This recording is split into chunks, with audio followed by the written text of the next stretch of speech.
तो इस प्रेजेंटेशन में हम बात कर रहे हैं मेन मेमोरी की। Main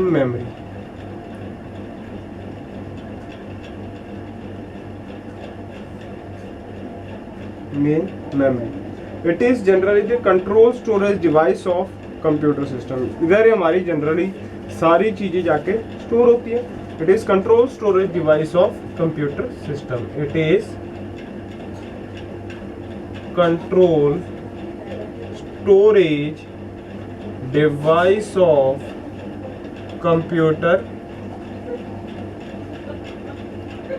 system. It is relatively large and fast memory. Basically जो हमारी मेन मेमोरी है ये लार्ज होती है, बड़ी होती है एंड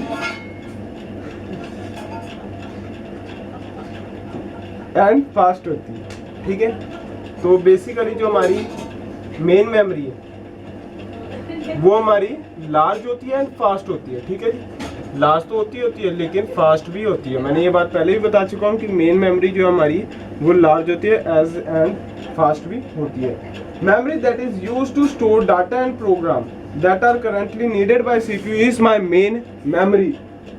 जो memory data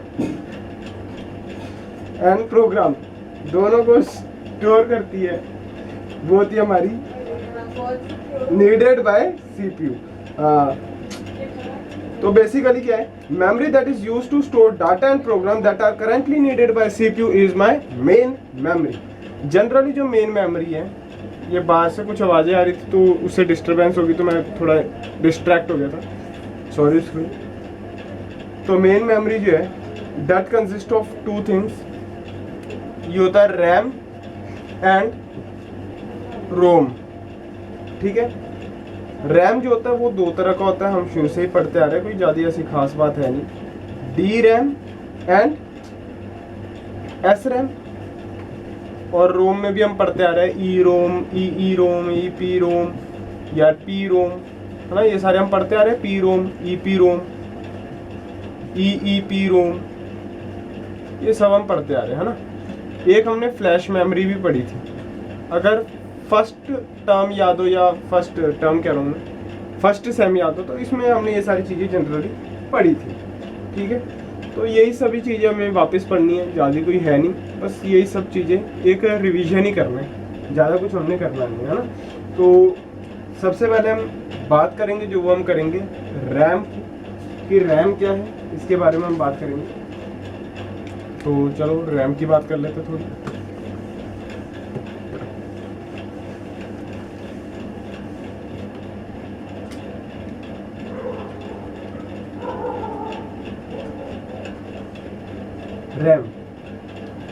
RAM basically volatile होता है एंड यूजर मेमोरी होती है।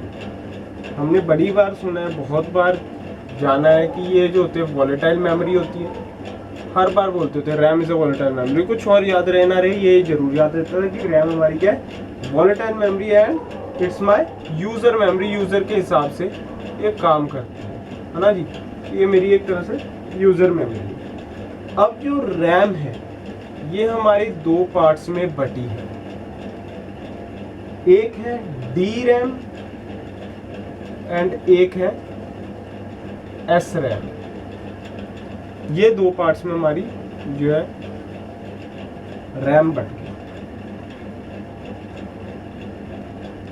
जो डी रैम है इट मेड ऑफ मोस्टली जो होती है ये ट्रांजिस्टर से बनती है। Is made mostly by transistor,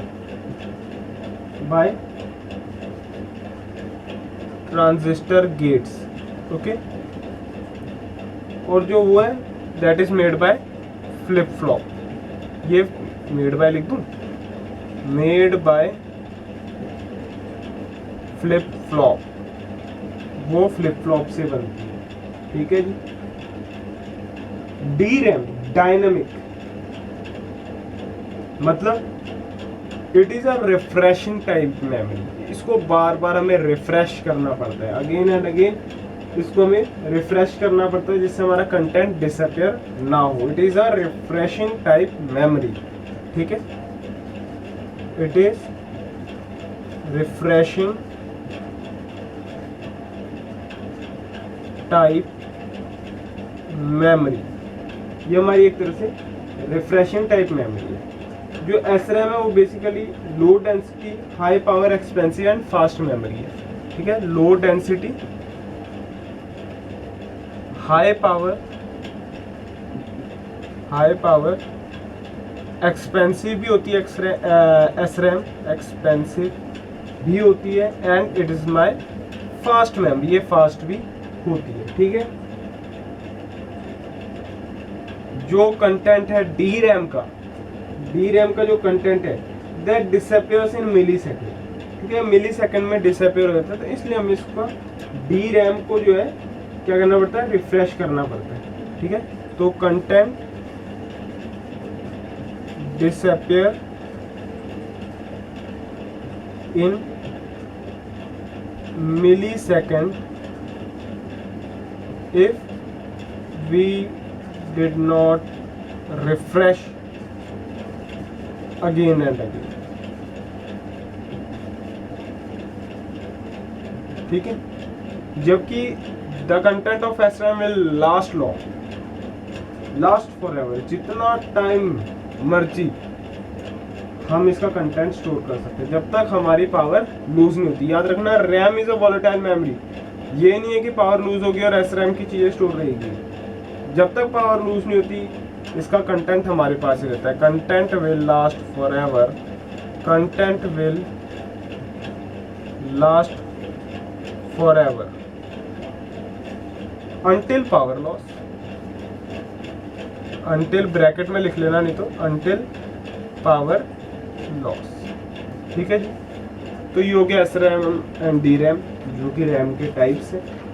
ठीक है, इसके बाद जो मैंने बात की थी कि रैम में नहीं रोम भी होता है हमारे इसमें मेन मेमोरी में, तो रैम के साथ साथ हमें रोम की भी बात करनी पड़ेगी। रोम के साथ हम नाइंसाफी तो कर नहीं सकते, तो हम रोम की बात कर लेते हैं।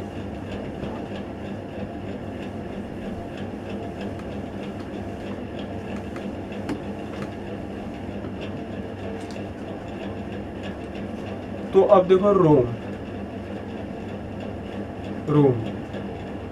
रोम जनरली हमारे पास 3 तरह का है और हमने काफ़ी बार पढ़ा था सेकंड सेम में, और टीचर भी आते ही यही क्वेश्चन पूछता आता था कि पी रोम के बारे में बताओ, EP रोम के बारे में बताओ, या EEP रोम के बारे में बताओ, है ना। तो ये हमने ज़्यादा डिस्कस नहीं करना है, हम जो डिस्कस करेंगे फ्लैश मेमोरी की बात करेंगे। पी रोम क्या होता है, प्रोग्रामेबल रीड ओनली मेमोरी। इसमें लिख दूं मैं, प्रोग्रामेबल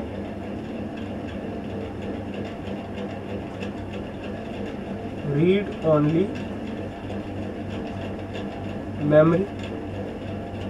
EP रोम क्या होता है, erasable programmable read only memory. EEP रोम क्या होता है, electrically erasable programmable read only memory. ठीक है, आई होप ये चीज़ सभी को क्लियर होगी। तो इसमें तो सिर्फ इतना ही है। ठीक है, अब मैंने बोला था रोम के साथ साथ हमारी एक फ्लैश मेमोरी भी एक तरह से मेन मेमोरी का ही टाइप है, तो थोड़ी सी बात हम फ्लैश मेमोरी की कर लेते हैं। Flash memory,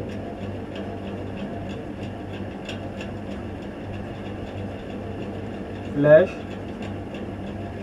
memory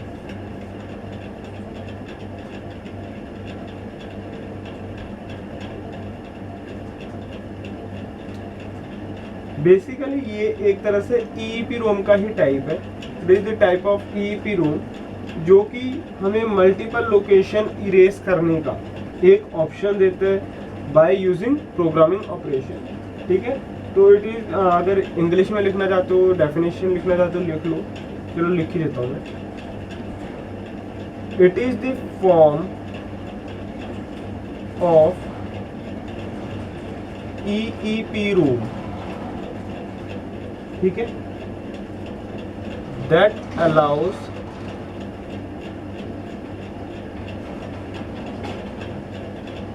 multiple location to be erased, multiple location to be erased or written in one programming operation, or written in one programming operation, written in one programming operation. So basically क्या है कि कोई भी programming operation होता है, किसी भी CD या सीडी में प्रोग्रामिंग, सीडी में भी हमारी प्रोग्राम हुए होते हैं, तो अगर उस सीडी को इरेज करना होता है, अगर कहीं कहीं रीयूजेबल सीडीज भी होती है, तो इलेक्ट्रिकली ईईपी रोम से हमारी वो जो अंदर का कंटेंट है वो रिमूव होता है, and then we can use it again and again for a particular objective. ठीक है, तो फीचर्स ऑफ फ्लैश मेमोरी क्या है? फीचर्स ऑफ फ्लैश मेमोरी क्या है?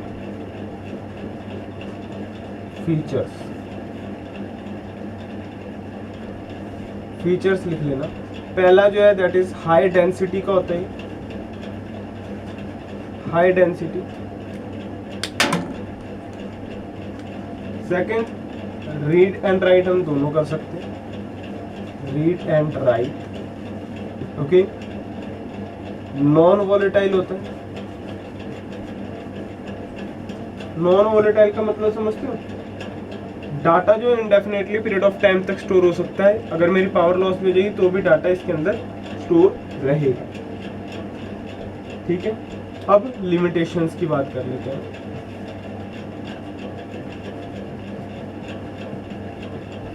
लिमिटेशन, अगर लिमिटेशंस की बात करें तो इसकी लिमिटेशन यही है कि अगर कोई भी एक बाइट अगर हम प्रोग्राम करते थे, we can not change until, जब तक मैं पूरा ब्लॉक इरेज ना करूँ। जैसे अगर कोई भी चीज़ मैं किसी सीडी में लिखता हूँ, जब तक मैं पूरी सीडी इरेज ना करूँ, मैं एक चीज़ को तो हटा ही नहीं सकता, मेरे को हटाना पड़ेगा, तो सारी सीडी की सभी टेप्स को हटाना पड़ेगा, है ना।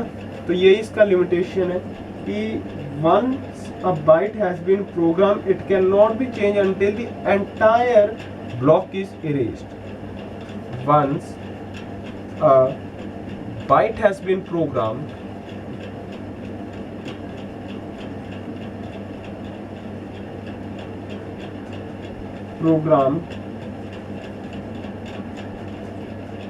it cannot be changed, it cannot be changed,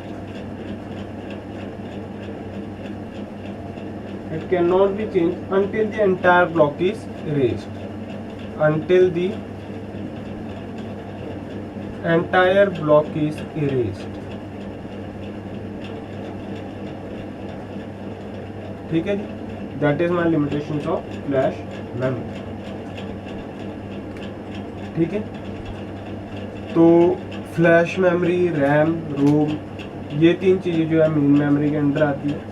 इसके बाद जो हम बात करेंगे वो हम करेंगे वर्चुअल मेमोरी की, हाई स्पीड मेमोरी की। कैश, हाई स्पीड में जनरली कैशे मेमोरी होता है। मैपिंग फंक्शन की बात करेंगे, रिप्लेसमेंट एल्गोरिथम की बात करेंगे। फोर्थ यूनिट में जितनी चीज़ें वो सिर्फ इतनी है कि रिप्लेसमेंट एल्गोरिथम, और इसके आगे थोड़ी सी चीज़ें और रहेगी। जनरली डाटा कंट्रोल होगा एंड DMA होगा, शायद डायरेक्ट मेमोरी एक्सेस वो होगा।